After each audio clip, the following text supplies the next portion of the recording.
Okay, now I give an example actually that it forms a very famous result called the Jensen's inequality.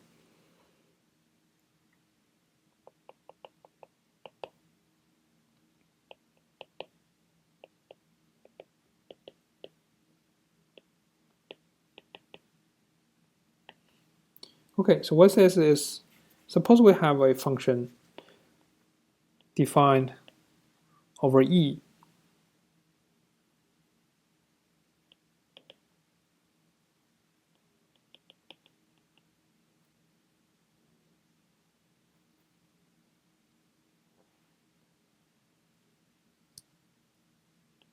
It's non-negative, and the integral of this function W is equal to 1.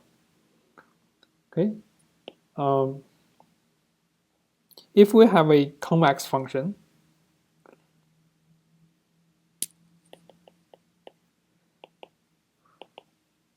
so the phi will be general convex function, but since we only require it to be convex over the range of a function, so say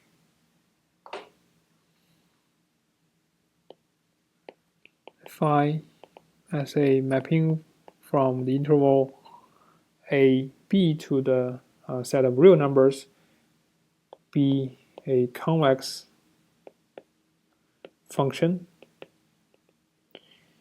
and the function f that is a mapping from E to the set A interval AB, which means that interval AB is the range of the function f, is measurable.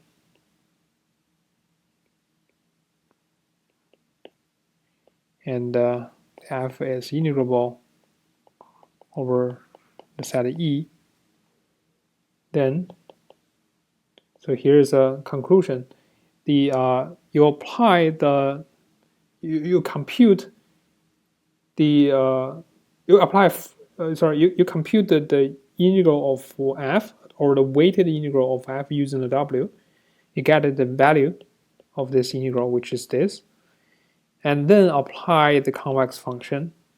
It is going to be less than or equal to that you apply the function phi first to this f, and then take the weighted integral by w.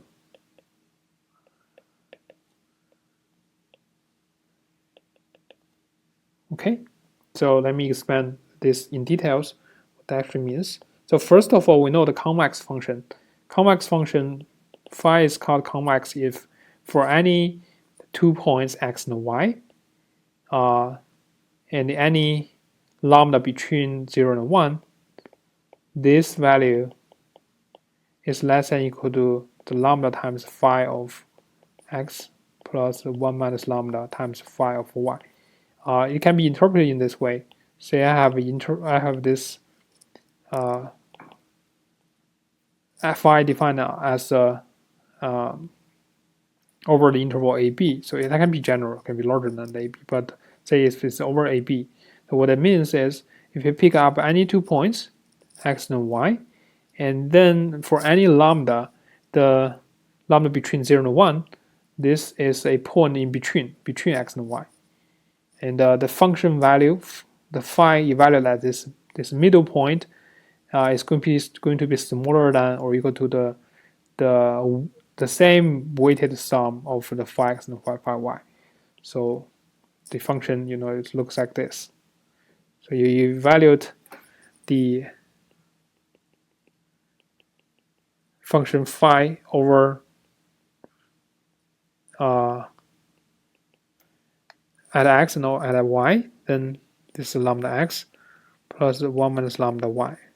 When lambda is equal to 0, this is at y. When lambda equals to 1, this is at x. If lambda is between 0 and 1, it's some point in between.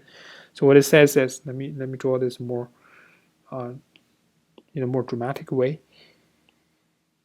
So it means this is the x, this is the y. And my function looks like this. So this is a phi of y and the phi of x. And this is the point, the lambda x plus 1 minus lambda y. and it's just that the function value is below the value here. So if this is true for any x and y, that just means that the function looks like a bowl shape facing up.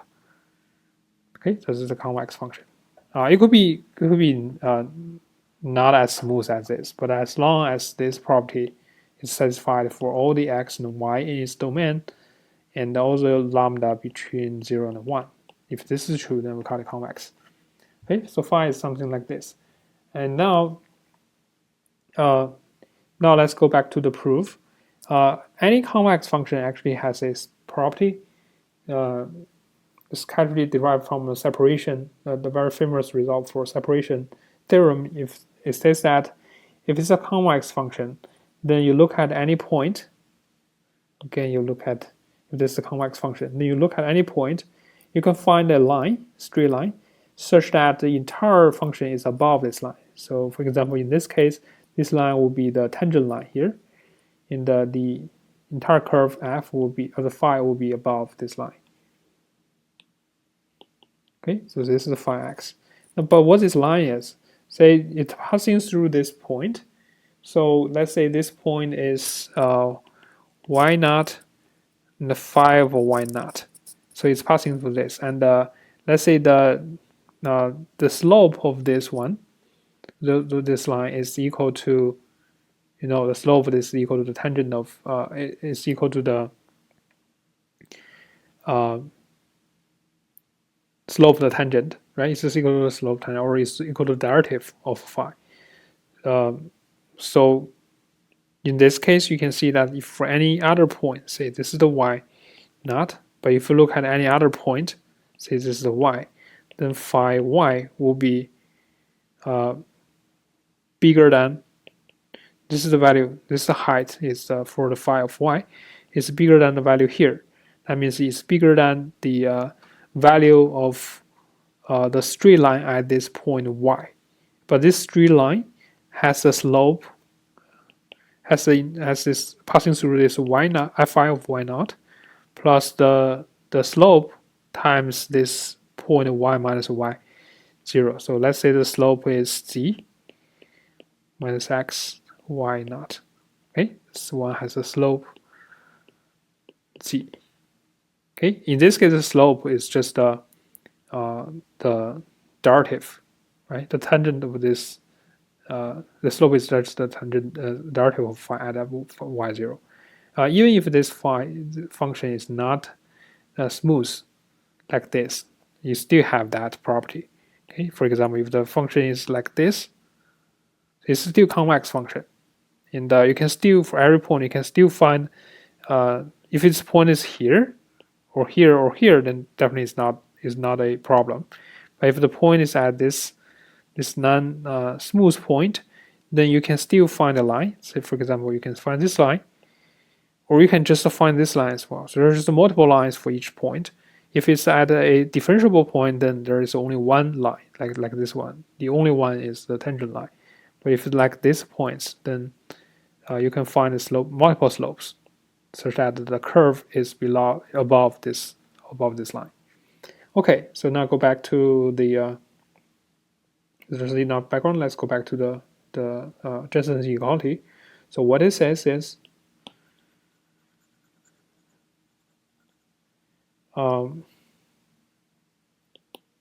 because this function phi is convex,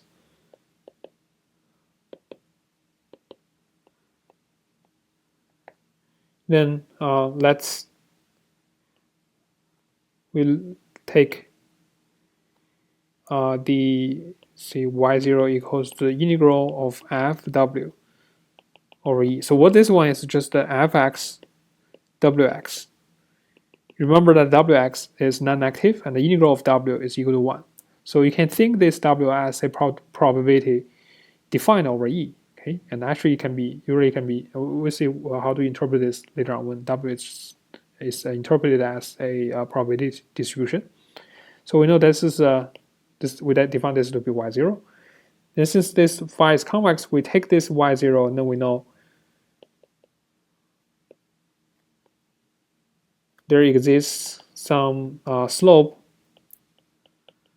z such that the phi of y is bigger than or equal to the phi of y naught plus z times y minus y naught. Right? So it doesn't matter what this z is, as you can see later on. Now let's say that this y is, now let's say take y to be f of x. Then we know that the phi of f of x, just plug in y, equals to f of x. It will be bigger than or equal to phi of y naught plus z times y, f of x minus y naught. And then I can take the integral. So this thing, this only x is a variable. I can take the integral of both sides over the set E. So the integral of phi x, and I can multiply by w, and then take the integral. So I know this must be bigger than equal to the integral of the phi 0 plus z of fx minus y0 times w of x dx. And apparently this is a constant. This is a constant, right? You can multiply this inside. I will get the integral of phi of y0 wx, but as I said, phi of y naught is just a constant, plus z of the integral of f of x wx minus the integral of y0 wx over E. And now you can see this is a constant, so I can move it out. And then I won't have the integral of w left, but the integral of w over E is equal to 1. So what I have here is just a phi of y0 plus z. Here, this part by definition is the y naught, right? And here, again, y naught is constant, I can pull it out, but the integral of w over E is equal to 1. So this is also y naught. So these two things will be cancelled, and it doesn't matter what z is. So it's just equal to z, right? Just equal to z. And now let's see that this, according to our definition of y naught, this is just a phi of integral of f and w. And that completes the proof, as we said. If you apply the phi to f first, that's what we have here, and then multiply by w and take the integral, is bigger than or equal to, you take the weighted the integral of f first, which is like this. This is our y naught. And then you apply this phi to this value. Okay, so that's the Jensen's inequality. So actually, it has many variations or different ways to write it. And just back to my previous comment, we can interpret this remark. We can interpret this wx since it is bigger than 0, and the integral of w over E is equal to 1. So we can interpret this as a probability density function. If you take in statistics or probability before, this can be treated as probability density function over on E. And in this case, the integral of fx wx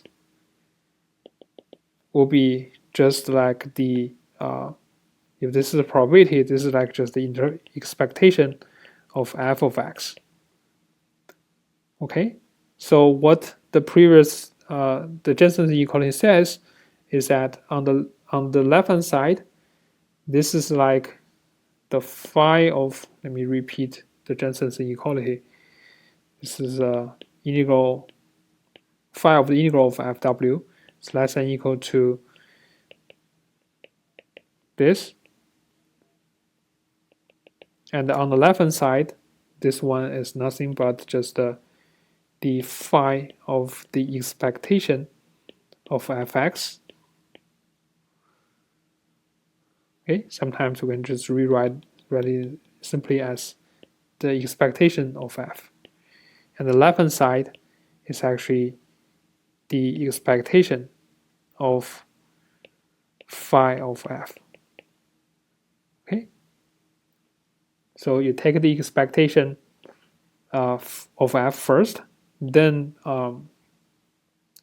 evaluate the phi at there, is less than or equal to the you take the phi first and then take the expectation.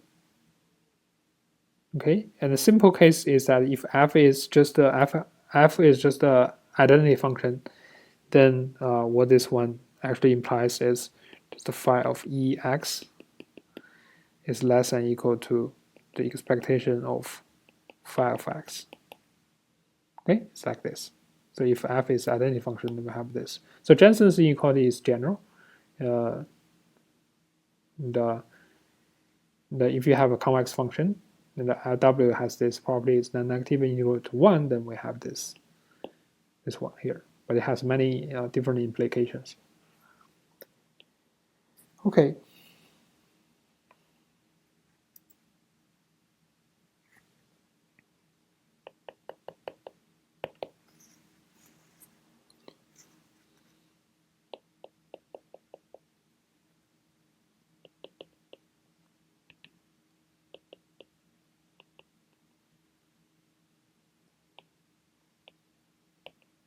Again, we have a sequence of mutually disjoint sets.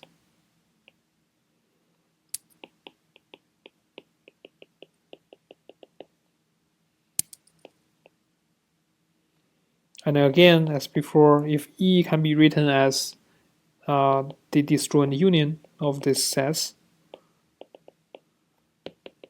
then the integral of f over E is the sum of the integral of f over each ek. Okay, and I will skip the proof here because you can just use the proof before. We first separate f into the f positive and f minus, f plus and f minus, and then we apply the previous proof. We can show that this is true. Then we just take the difference of the two, and we'll get the result. And because the function is f is integrable, so we know both f plus and f minus have a finite integral. Okay, in the everything would be just a finite. Then we take the infinite sum of them. We just get the conclusion. Okay, so I will not go into the details of the proof. The next one will be an important result that I want to expand in more details. So it's called the continuity, or actually strong absolute continuity of the integrals. Suppose I have a function f is integrable, then it's just that function is integrable. Then for any epsilon, there exists a delta such that for any set E delta with a measure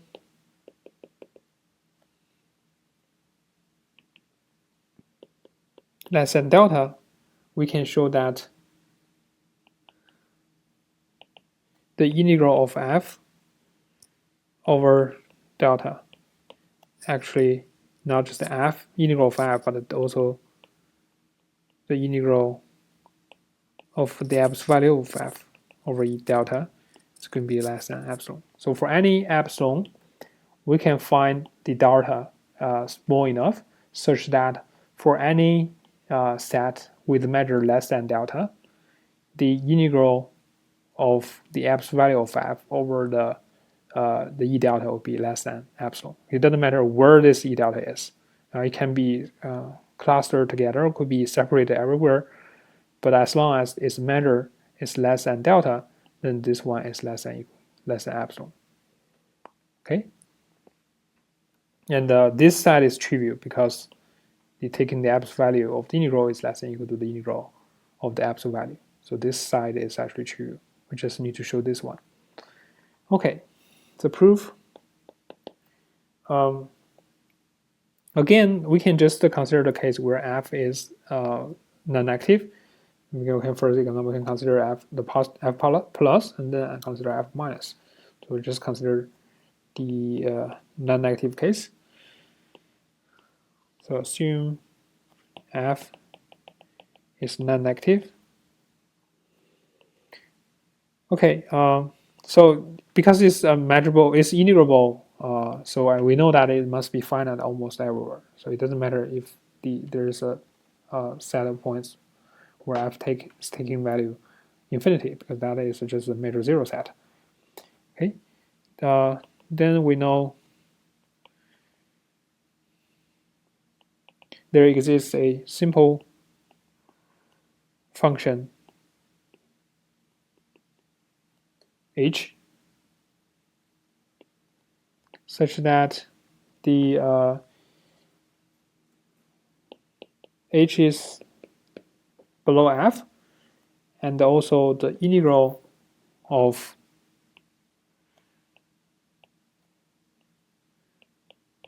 f minus the integral of h is less than epsilon, but I want it to be half epsilon. The reason is that the integral of f is defined to be the supremum of the integral of h, right? That's the definition. So that means for any epsilon or half epsilon, I can find some h such that its integral is very close to the integral of f, which is the supremum. Okay, so we know this is true. Then consider this h, which is a simple function. So that means it has a maximum value. So let m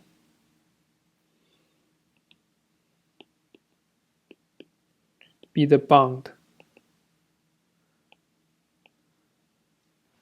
of h.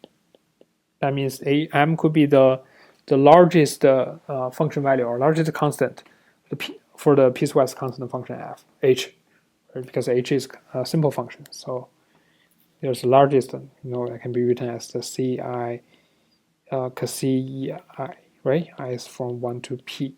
So this m is like the largest ci. Okay, then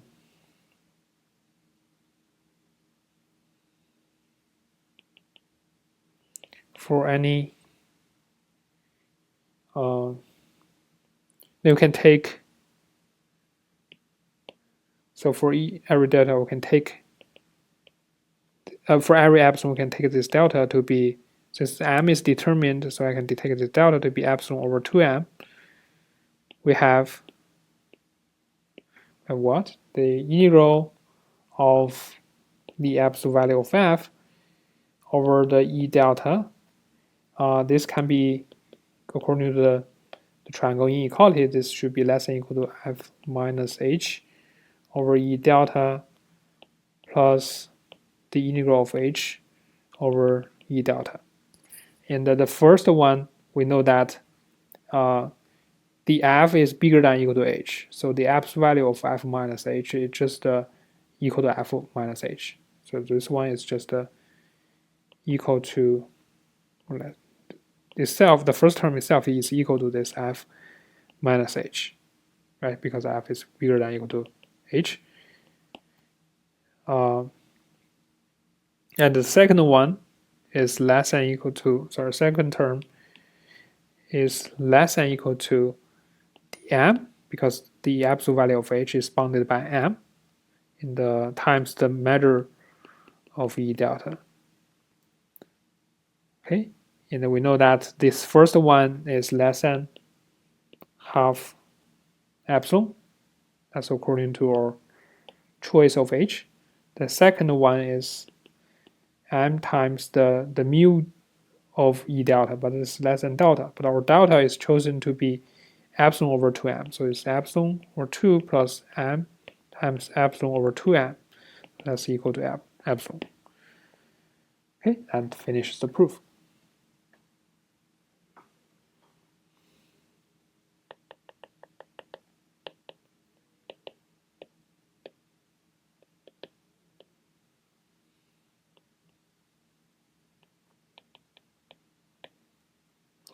Okay, and now we're going to show an intermediate value theorem of integrals, for integrals.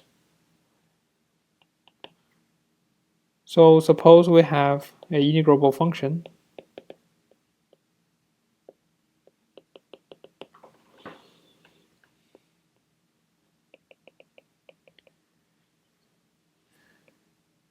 over over a subset of R, and then we define C to be the integral of f over E.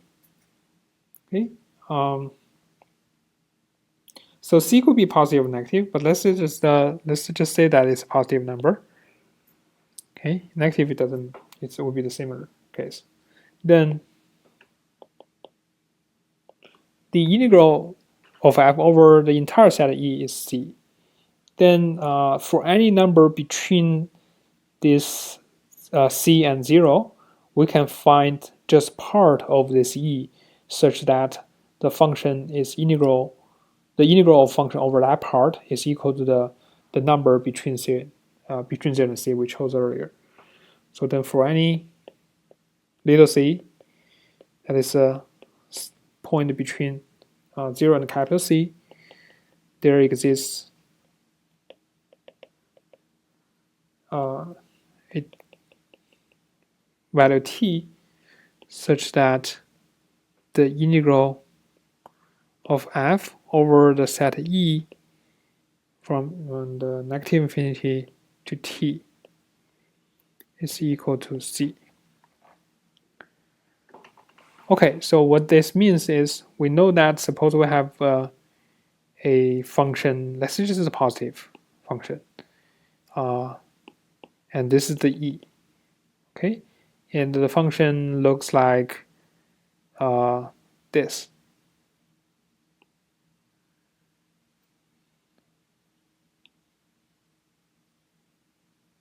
Okay, looks like this. So I know this integral of this function is c. That means the whole area here is equal to c. It's capital C. So what it says is for any number between little c and capital C, for example, little c is just half of capital C, then I can find some point t, say here. So the integral of f over just this part will be equal to the half of c, will be equal to the little c here. This will be the little c. Okay, and it can be any c between that. I will just move this t from left to right, and such that the integral over the shaded area on the left side of t has the area equal to the choice c here. Okay, so that can be interpreted in this way. And the proof is actually based on the continuity of functions. Let's say we define the g of t to be the integral of e, section of e negative infinity to t in the f of x dx. Okay, apparently this will be a function of t. For every t, I'm just taking the integral of f on the left side of t. And then, according to what we proved before, then this gt is continuous in t. Right? The reason is for every epsilon, we can choose a. This is because for every epsilon, we can choose a delta greater than 0, such that for any delta t with a length less than delta, apparently this is a set. This t to t plus delta t is an interval. It's a subset of E, and it has a measure less than delta. That this measure, this function defined over this set, will have an integral less than. See, you can see as this is a small interval with length delta or measure less than delta, and taking intersection of E just means that we only care about where the function f is defined. Then we know that this one will be less than delta. Okay, and then we can take out the absolute value. It doesn't really matter. Let's say that is positive function, and then this left-hand side the integral can be treated as the integral of E, intersection of E, and the negative infinity to t plus delta t of f minus the integral of f, taking the integral of f over E from intersection of e and negative infinity and t, right? So like that, this is a t. So if the function is like that, this is the f, then I know that the gt is defined as the area here, and the gt plus delta t will be the area on the left-hand side of this. So the difference of them will be just this area. Okay, and we know that this part is less than delta, so the integral of this will be less than epsilon. Sorry, it should be less than epsilon. But this side, as we said, is just the gt plus delta t minus gt. Okay, you take an absolute value on both sides, is still true. So actually we have this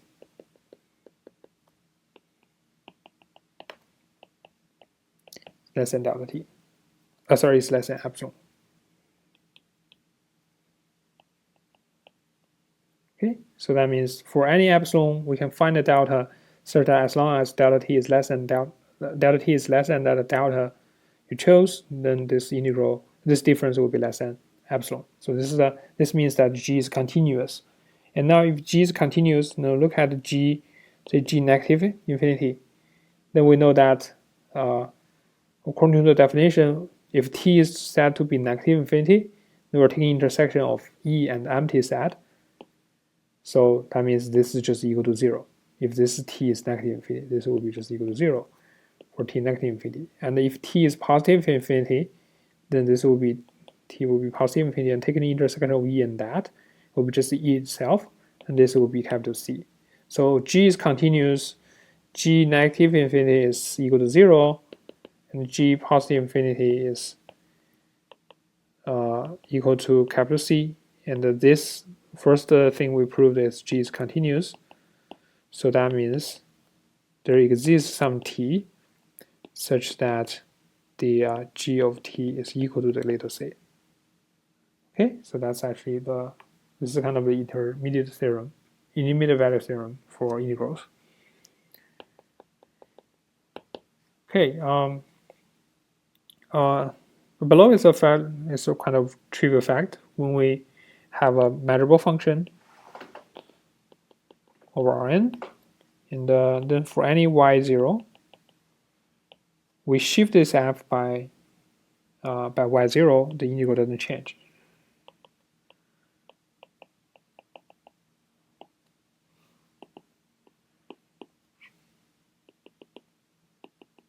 And the property is true, right? You shift the function to a new place, the integral shouldn't change at all. Okay, so I will not prove that, but I'm going to prove the following result, which is probably one of the most famous results in analysis. It's called the Lebesgue's dominated convergence theorem.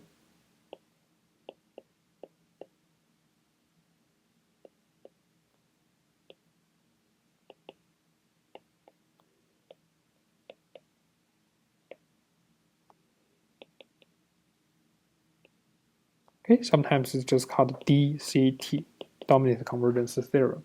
So the claim is pretty simple. Remember that we were always using, so for Lebesgue integral, we were using simple functions to approximate the integral of general functions, right? Oh, sorry, we're approaching general non-measurable function by a sequence of simple functions. And we can easily define the integral for those simple functions. And the question is if their integral approaches the integral of the general function, or the integral of their limit. And the answer, it's not always true. We previously we showed that if the sequence is non-decreasing, it's monotone, then we can get the convergence. So it's the result. It's called the Beppo-Levis theorem, and that result is also called the monotone convergence theorem. But if the f is not necessarily monotone, what happens? What do we can claim? It seems that at least the proof there it doesn't work anymore. But the Lebesgue's dominant convergence theorem says that as long as your sequence is converging, it doesn't have to be monotone. As long as it's convergent, and this sequence is bounded by or controlled by some integrable function, then this limit of the integral of the sequence is converging to the integral of the limit function as well. So that's the Lebesgue's dominant convergence theorem, what DCT, what the DCT says. So specifically, it says that if we have a sequence of measurable functions, which are all integrable, and we know that fk converge to f, it doesn't have to be monotone convergence. It converges to f almost everywhere. If there exists some integrable function g, which can dominate fk, that means such that fk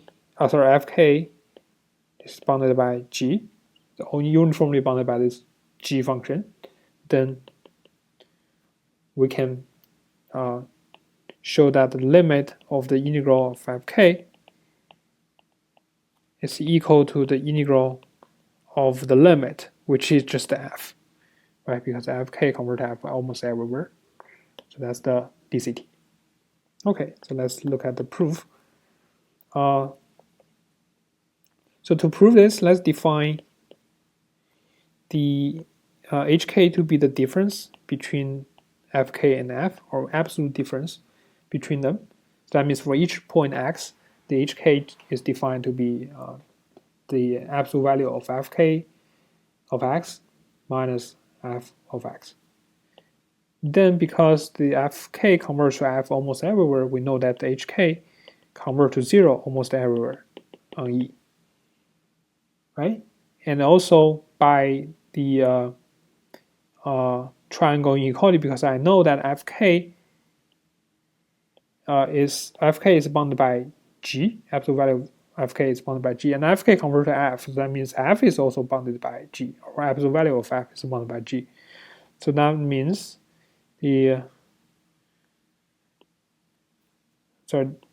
this hk should be bounded by 2g, right? Because fk is bounded by g, that is bounded by g as well. Okay, so this one, as we said, should be bounded by 2g. Okay, so it's bigger than or equal to 0 and it's less than or equal to 2g for every k. And we know that g is a measure, is integrable, so 2g must be integrable as well, right? And on the other side, this is greater than or equal to 0. So each hk is also integrable. So each hk is also in L of E. Okay, now let's look at the integral of 2g. Okay, so that's the integral of 2g. And because hk converges to 0, so this is equal to the integral of the limit of 2g minus 2hk. Well, the reason is because the hk goes to 0, so the limit of 2g minus 2hk is going to 2g. Right? And then by the Feto's lemma, we know this is the limit of the integral of the limit, or the integral of the lower limit, but the limit exists, so lower limit is equal to the limit. It's less than or equal to the lower limit of the integral of 2g minus 2hk. Okay, and because both of them are integrable, so I can separate their integral inside the lower limit. I can separate these two integrals, so it will be just the lower limit of the integral of 2g minus the integral of 2hk. Okay, but the integral of 2g is a fixed number. It doesn't affect the limit, so you can pull it out. And I will just have the limit of the integral of 2g, but the limit in the lower limit of minus integral 2hk is minus the upper limit of the integral of 2hk.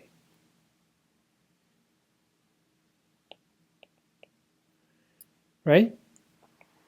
Because the lim inf of negative something is equal to negative of the lim sup, or the lower limit of negative of something is equal to the negative of the upper limit. Okay, so that's why this is true. And we know that because this will be bigger than, this is bigger than or equal to this, and we can cancel this since this is a finite number because g is integrable.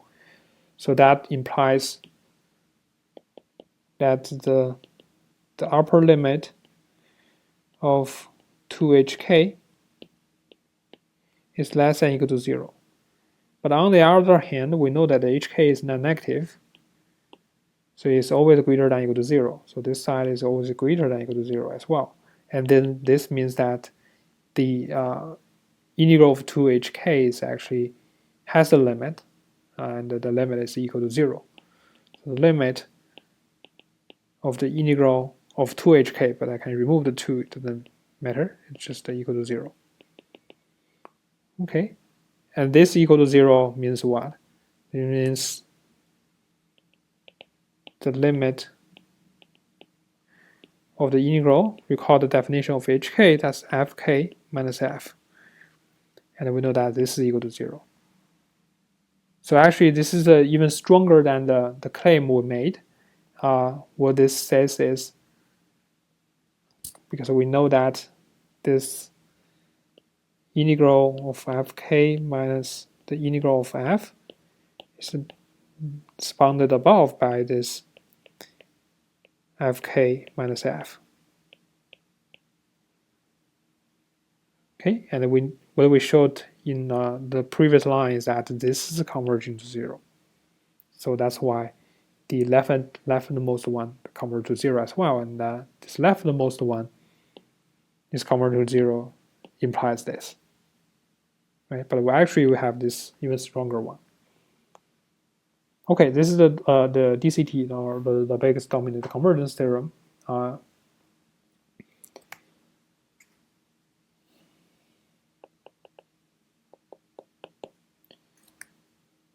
So there are two remarks I want to make. First of all, apparently this is stronger. If this goes to 0, it means this goes to 0. But this goes to 0 doesn't mean this goes to 0. Right? For example, if your fk, for example, your fk is the sine of x over the interval 0 to 2 pi, then apparently the integral is equal to 0.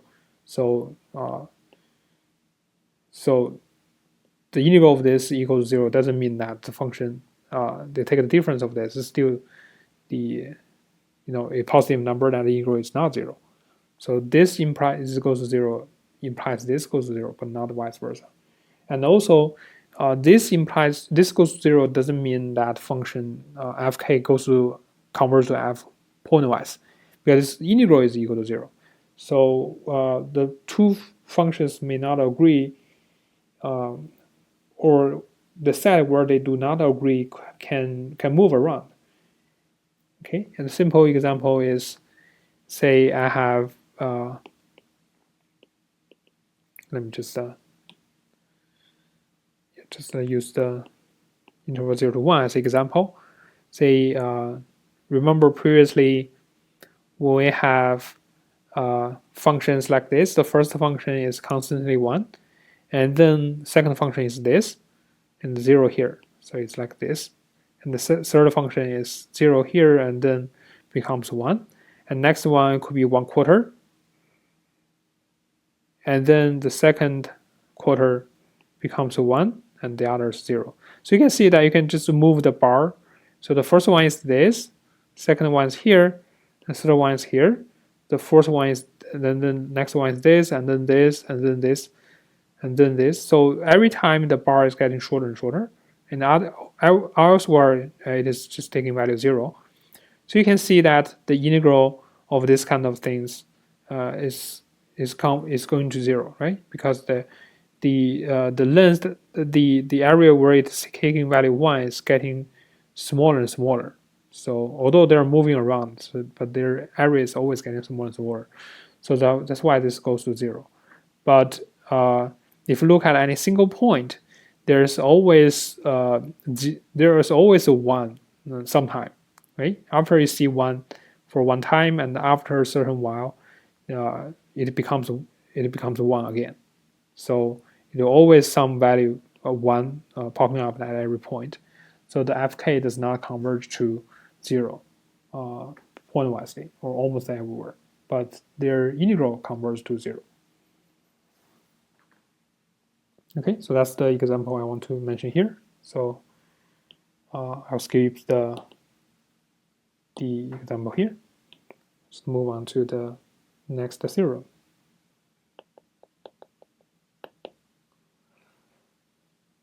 Okay.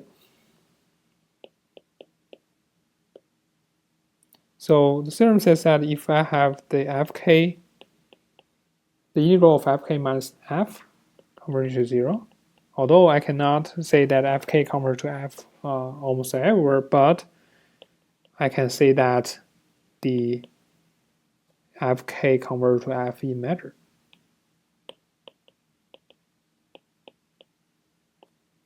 Okay, and the proof is pretty simple. Remember that to prove a sequence of functions convert to f in measure, we just need to look at this set.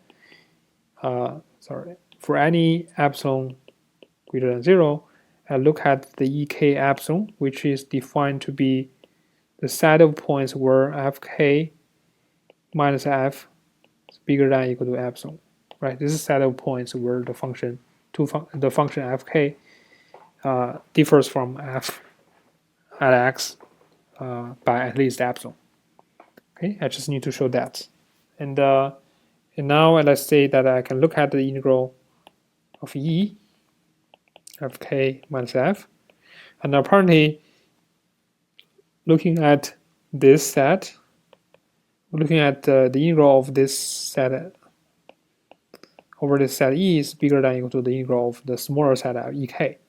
But over the ek, I know that these two functions has a difference bigger than or equal to epsilon. So that means this is bigger than or equal to the integral of ek for epsilon. And this is just equal to epsilon times the mu of ek.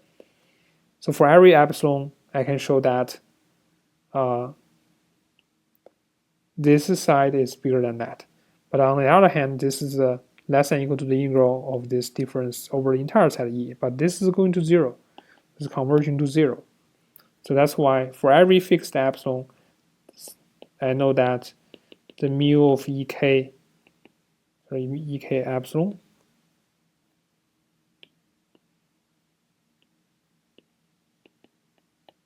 is converging to 0 as k goes to positive infinity. So this proves that the fk converges to f in measure.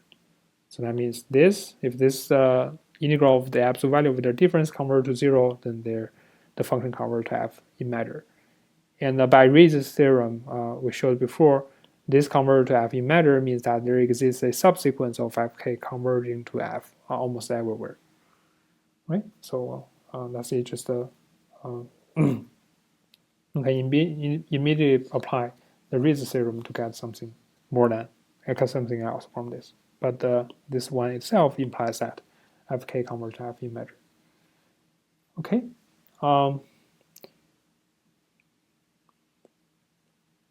But the fk converge to f in measure in general does not imply this. Okay, we can get this from here, but this to that is not necessarily true. Okay, so for example, if we look at the integral, say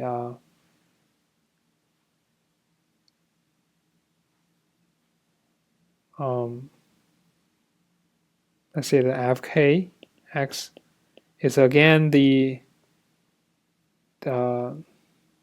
let's say it's again this function. It's actually the function we showed before. It's taking value 0.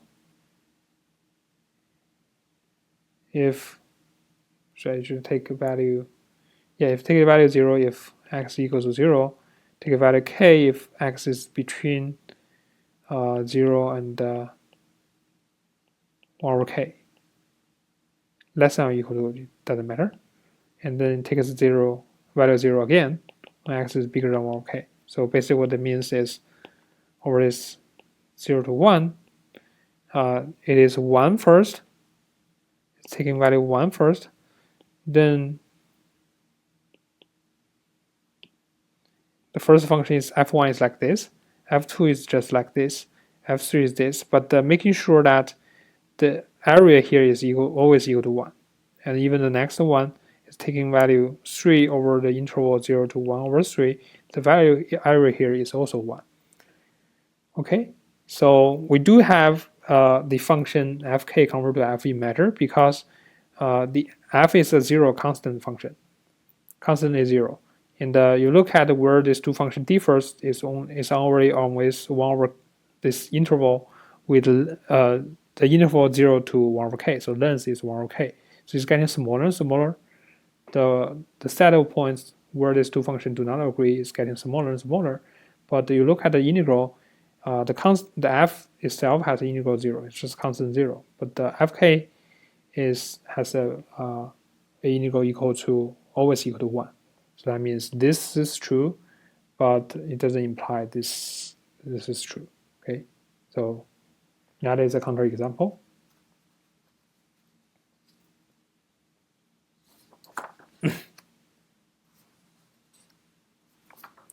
Okay, now we can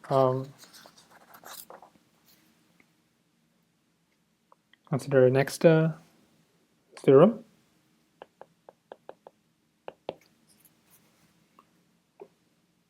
Okay, it's actually a very simple corollary of the Lebesgue's dominant convergence theorem.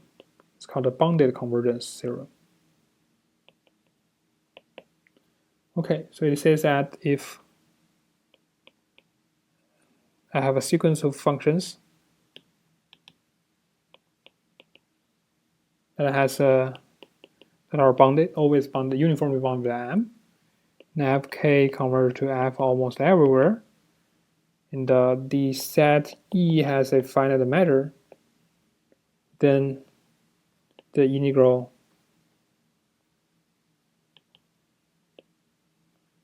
the limit of the integral of fk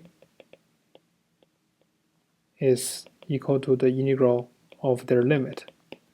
And this is just a very simple corollary of the DCT, dominant convergence theorem, because you can see that we can treat this g to be the constant m, then the integral of g over e is just the integral of m over e, and that is just equal to the m times the mu of e. But since the measure of e is finite, so we know this is a finite number. That means the g itself is in L of e. And because this is g is used to dominate those fk's, so the integral, if fk goes to f almost everywhere, the fk is bounded by m, which is a g here, then we can make this claim due to the DCT. Okay.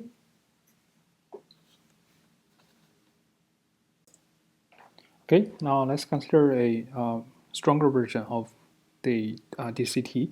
So what I mean by here is that we can just have a sequence of functions that converge in measure rather than converge almost everywhere. We can still guarantee the same conclusion made by the DCT. So what the theorem says here is that we have a sequence of functions that are integrable, and the sequence converge to a function f in measure. Suppose the sequence is bounded by, or is dominated by a integrable function g, like this, then we can claim that the function f, which is the limit here, is also integrable, and that the integral of this function f is equal to the limit of the integral of the sequence. Okay, so to prove this, we first can see that since due to the Rates theorem,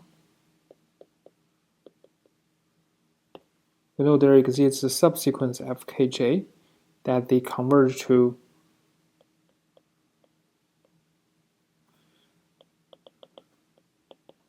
this f in almost everywhere. Right? It's a sequence converged to f in measure, is that there exists a subsequent converge to f almost everywhere. And because this fk is dominated by g, we know that the fkj apparently is also bounded by g, dominated by g. This means that the f is dominated by g as well. Okay, and the reason why we're seeing this is because when we look at the function g, because it's the integrable, we know that the integral of this g outside of a ball will converge to 0 when this ball is getting larger and larger. So, for example, I can say define the bk to be the ball centered at the origin with the radius k. Then the integral of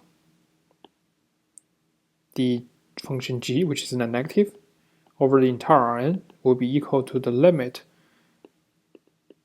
of the g over this bk, right? Since k is getting larger and larger, it's converging to the entire Rn, so I know this. And since g is finite, so I know this is the finite number. And on the other side, this is greater than or equal to 0. And I know that this integral is increasing since this set, this g is negative and this bk is increasing set. So I know this. And because of that, I can consider the limit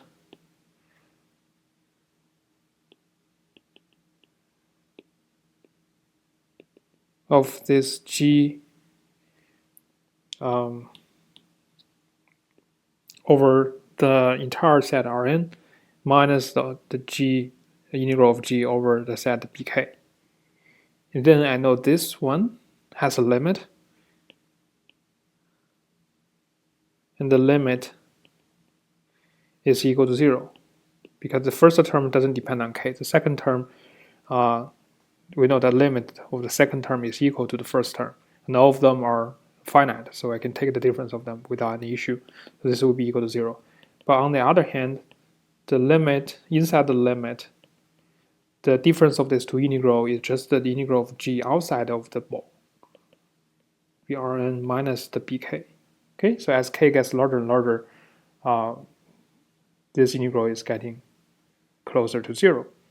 So what this actually says is that if I look at the ball, and I look at everything outside of the ball, this ball has a radius k. So when I look at the integral of this function in the shaded area, we will see that the integral becomes smaller and smaller and eventually goes to 0 as k gets larger and larger. Okay, so that's what this one means. And now with this fact, we can start our proof. So for any epsilon greater than 0, we know there exists some radius r sufficiently large such that the integral of g outside of this ball centered at origin and with radius r is less than epsilon, or epsilon over 6. That's what I want. So I just write as b, and it would be less than epsilon over 6, where this b is the ball with the radius r. So I know this is true. And the reason of this is because now I can look at the integral of fk minus f, also outside of this ball. I'll see that this will be bounded by the by 2 times g, because each one of the fk and the f, they're all bounded by the g, so the difference of them is bounded by 2g. And I know that this will be less than epsilon over 6 times 2. That would be just epsilon over 3. So that is what happens. That's what happens outside the ball. The difference of these two functions has an integral less than epsilon over 3. Okay, so now we can focus within the ball. So within the ball, again, because the g is integrable, so the integral is absolutely continuous as we showed before. So that means for any epsilon, as we said at the beginning, there exists a delta such that for any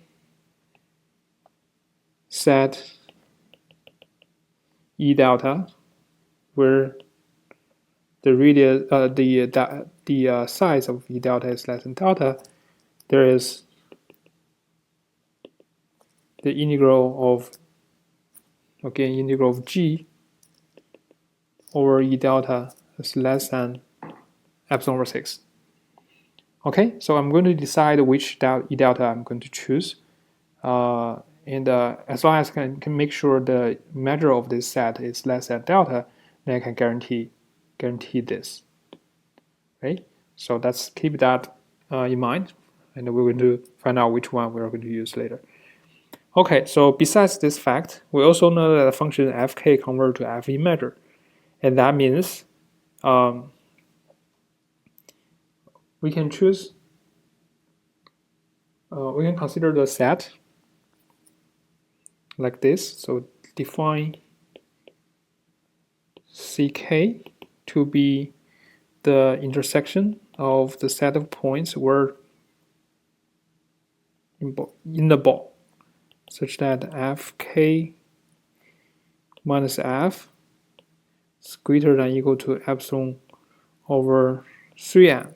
So what this m is the size of the ball, the volume of the ball. So it's just a measure of the set B. Okay, so I define my ck to be this set. Then I know that for k large enough, the measure of this ck will converge to 0, right? Because this function sequence fk convert to fe measure.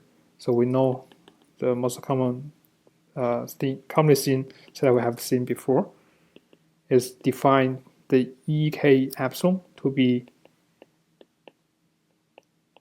this set. Then we can show the measure of this set goes to 0 as k goes to infinity, given that fk converts to fe measure. Okay, then here this ck is just a subset of that. It's just the intersection of this ek epsilon or ek epsilon over 3m. Doesn't matter as long as it's a positive number. It takes the intersection of this for epsilon equals to epsilon over 3m and the ball, the original ball. So the measure of this ck is also converging to 0. So I know that there exists a k such that the measure of ck will be smaller than delta for all small k bigger than or equal to the capital K. Okay, so now we're ready to see that since this ck has a measure less than delta, I know that over the set ck, the g has an integral less than epsilon over 6, right? All because of this fact. So it will guarantee that for this is equal to ck. Okay, so now we can see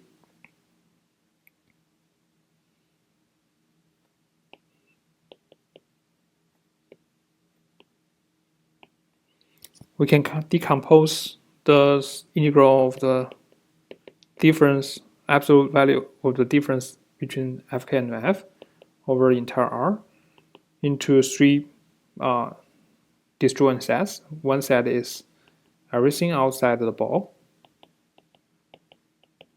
and then over the ck, which is inside the ball,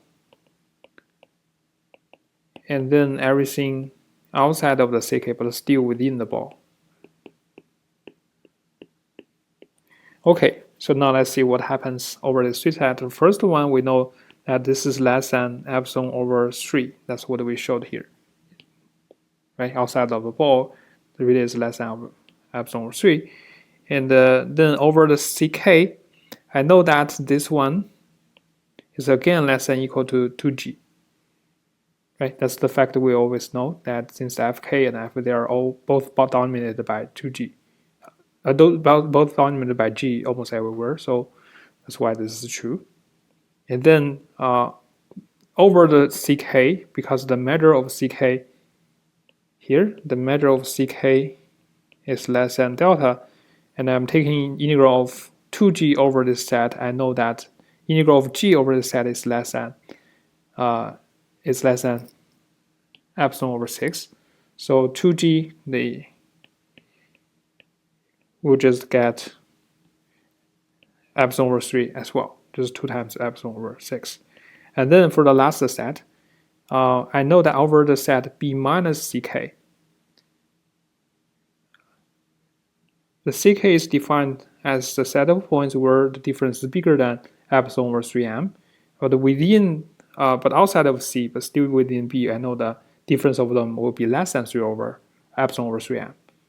And so that means this is less than epsilon over 3m for this set, over this set. But the measure of this set apparently is less than or equal to the measure of B, which is defined to be m. And now you can see that the last integral is bounded by epsilon over 3m times its measure, the measure of the set, which is m. So now I have 3 of this epsilon over 3. So that's why this eventually is equal to epsilon. Okay, so what we can prove here is that for any epsilon, there exists a k such that for any k bigger than or equal to capital K, we can show that the integral of this difference, absolute value of the difference, is less than epsilon. And that shows that the claim we made.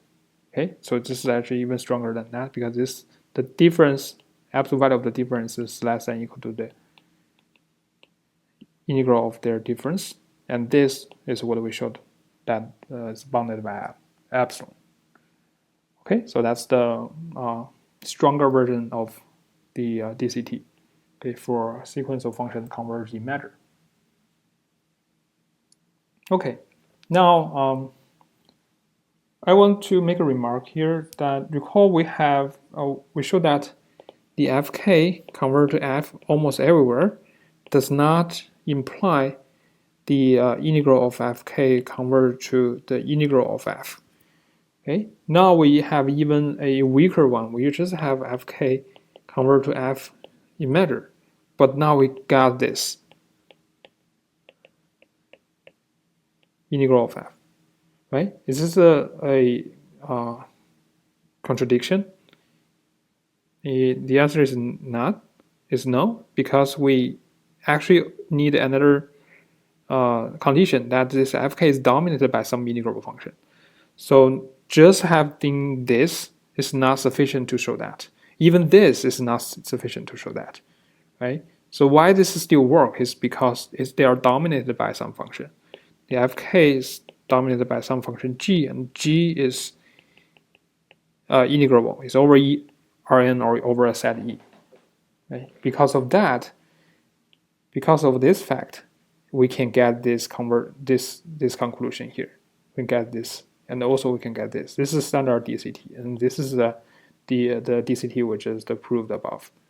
Okay, so this is the very important. We need the dominance by some integrable function. Okay, otherwise it doesn't work. Okay, in the previous example we gave is that if we have a function and we said that this is the 1 and over the set of 1 over k, the function is taking value k, and we said if fk is defined like in this way, then the fk converge to 0 almost everywhere, and definitely is also converging to 0 in measure. Right? But the integral of fk is always equal to 1. It doesn't converge to the integral of 0. This is because this fk here is not dominated by some integrable function. So this one is like dominated by the function gx equals to 1 over x. But this 1 over x is not integrable over the set. Okay? If you have an integrable function, say if you have gx equals to root of x, 1 over root of x, then we know this gx is integrable over the set in 0 to 1.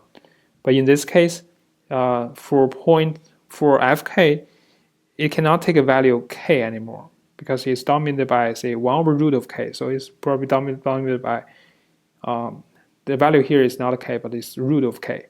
But if it's root of k, then you can see the area of the rectangle here is just 1 over root of k. Okay, so in this case, the integral of fk is 1 over root of k, and that still converge to 0 as k goes to infinity. So in this case, we will have the integral of fk converge to integral of ff, and that is guaranteed by the DCT. Okay, so that a sequence that is dominated by some function, that is the key for this to work. Okay, so let's look at the example. It's applications of DCTs. So suppose we have a continuous function defined over the interval, positive part of the real line, and the sequence fk converge to L as x goes to infinity. Then for any a, we can show that the limit of the integral f kx over the set 0 to a, the a is any fixed positive number, the integral of fk times x over this interval will have an integral converging to L, actually a times L. Okay, depends on a.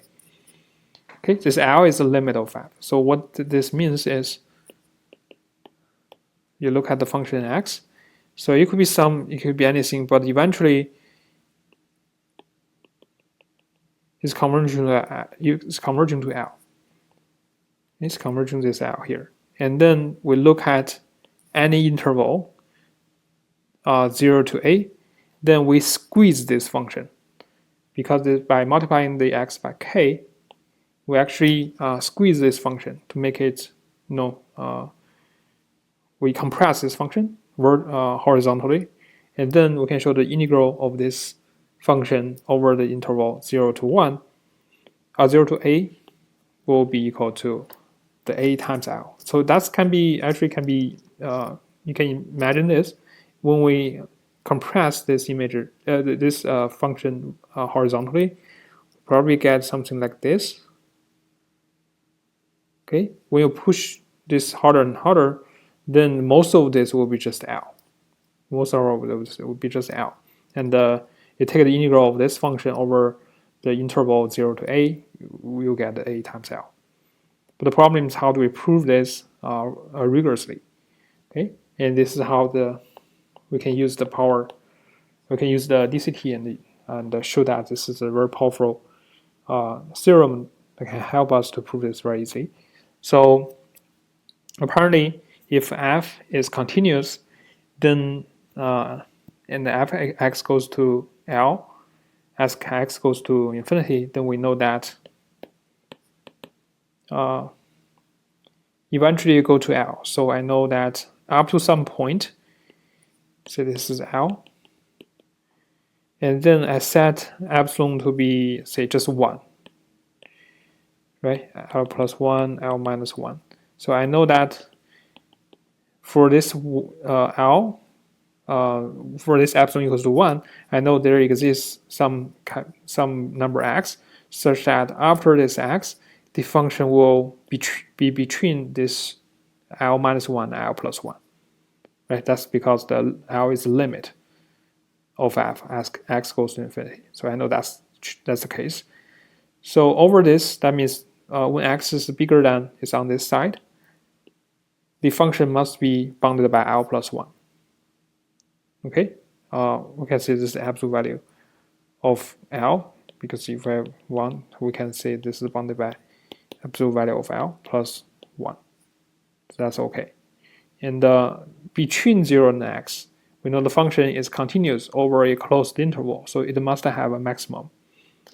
Right? The function, it must be continuous between 0 and x. So that means it also uniformly continuous, and it has a maximum value. Okay, and let's say the maximum value is m. Then we can define the overall bound, because over this set is bounded by L plus 1, over this set is bounded by some m, and we just take the larger one of this, so we know the function is uniformly bounded. And as long as we can show that it's uniformly bounded, we can apply the DCT later. Okay, so that's the idea. So let me show this in steps. Okay. Since the limit of fx is equal to L, we know there exists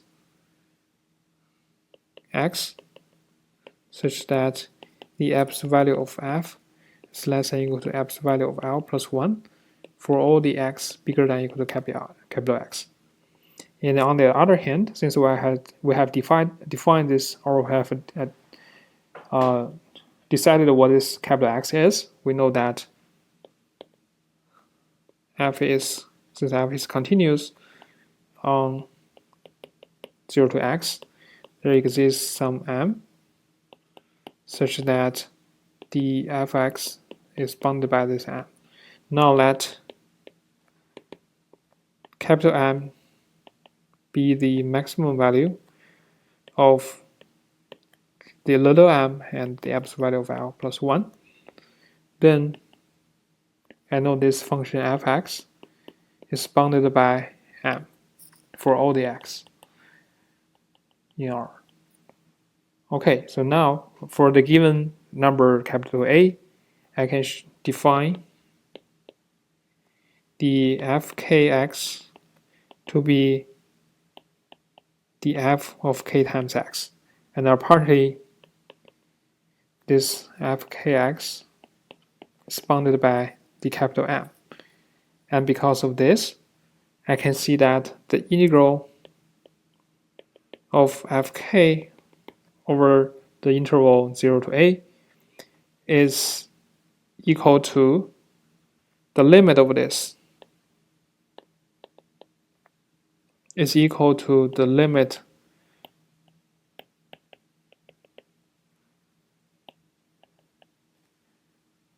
here. The reason is because of the DCT, or actually the corollary of the DCT is the bounded convergence theorem, because this fk is bounded by some constant m, and this 0 to a is an interval, is a set with finite measure, right? So we know that we can exchange the integral and the limit. So this is this, and then I will have the limit of fk is defined to be that,